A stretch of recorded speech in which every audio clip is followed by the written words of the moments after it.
tiibisho amase qaaxo waa xanuun inta badan ku dhaca sanbabada. Nuur waxaa soo booqday adeerkii. Shaah bay cabayaan oo way sheekaysanayaan.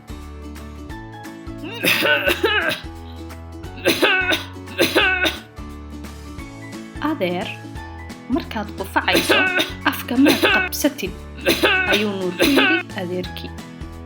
Tiibishada waa infection la isqaadsiin karo oo hawada laga kala qaato. Bakteeriyadu waxay fadhiisataa sanbabada. Waxaa marka la dagaalama difaaca jirka oo daboola. Daboolka waxaa la dhahaa granuloma.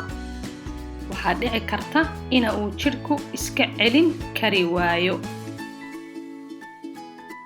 Markaasoo kale infectionku active ayuu noqon oo qofku wuu la xanuunsan.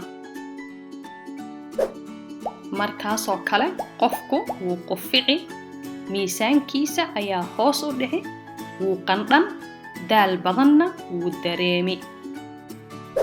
Waxaa kale oo dhici karta inuu difaaca jirku daboolka ku hayo bakteeriyada tiibishada oo qofku weligii uusan xanuunsanin. Waxaa kale oo dhici karta beri dambe oo qofka difaaciisa guud hoos u dhacay oo uu xanuun kale la liito inay tiibishada oo daboolanayd xanuun active ah ku noqoto.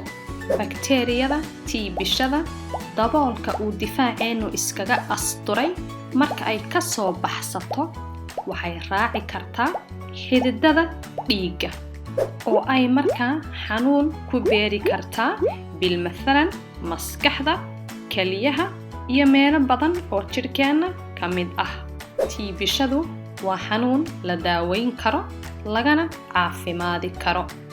Qofka xanuunsan iyo dadka la deganba maadaama tiibishada si fudud la isu qaadsiiyo waxaa muhiim ah kulligood inay isbaadhaan, dhakhtar u tagaan, hadday daawo u baahdaanna la daaweeyo.